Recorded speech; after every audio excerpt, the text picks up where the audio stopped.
gitna ng matinding pagsubok na kinaharap ng Kingdom of Jesus Christ o KOJC, nananatili itong matatag sa pananampalataya at paninindigan sa kabila ng pagsalakay ng mga otoridad sa kanilang mga compound.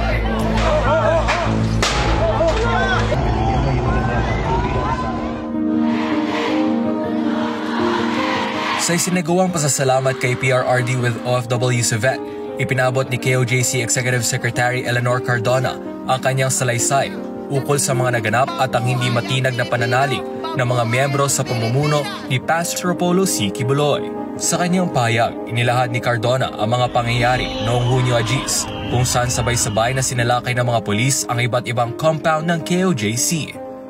Aniya, matagal nang may natanggap na babala si Pastor Kibuloy tungkol sa posibleng pagsalakay, ngunit sa kabila nito, hindi sila kailanman nawalan ng pag-asa. Hindi ka makapaniwala kasi naturuan tayo ni Pastor kung paano mamuhay ng maayos, sumunod sa batas, sumunod sa kalooban ng Diyos, magmahal sa kapwa at maging mabuting tao, ani Cardona.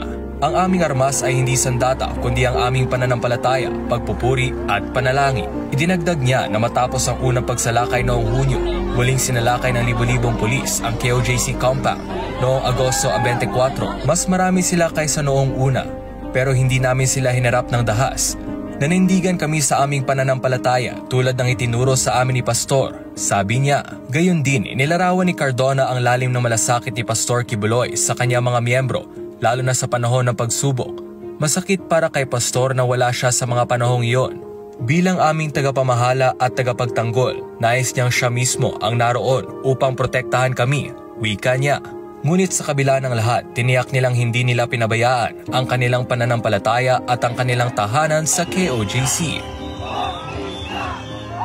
Sa kabila ng mga pagsubok, nananatiling matatag ang Kingdom of Jesus Christ sa kanilang misyon at paniniwala. Dumaan kami sa madilim na yugto, ngunit ito rin ang pagkakataong napatunayan natin ang ating pananampalataya. Natutunan natin hindi lang ang mahalin ang ating kapwa, kundi pati ang ating mga kaaway. Pahayag ni Cardona. Ayon kay Cardona, ang pamumuno ni Pastor Apollo C. Kibuloy ay isang modelo para sa pagbabago ng bansa. Ito ang panahon magkakaroon ng bagong Pilipino. Kung paano kami binago ni Pastor, kung paano niya binago ang mga kingdom citizens, ganoon din ang magiging pagbabago sa ating isipan. Magiging positibo ang pananaw natin, magiging maunlad tayo, malinis, malaya sa kahirapan at kadiliman, at mamumuhay tayo ng marangal bilang mga Pilipino. Sa loob ng halos 4 na dekada, ang KOJC ay lumago mula sa maliit na kongregasyon patungo sa isang pandaigdigang ministeryo na patuloy na nagpapalaganap ng aral ng katwiran, pagmamahal at pananampalataya.